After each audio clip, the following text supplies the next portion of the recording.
তো ফ্রেন্ড, আজকে তোমাদেরকে চিকেন কষা করে দেখাবো। চিকেনটাকে ভালো করে কেটে ধুয়ে পরিষ্কার করে নিলাম।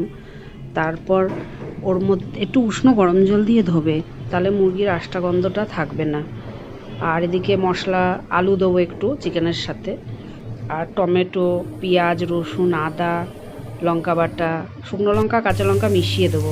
গরম তেলের কড়ার মধ্যে তেল দিয়ে তার মধ্যে গোটা গরম মশলা, তেজপাতা, শুকনো লঙ্কা আর জিরে ফোড়ন দিলাম।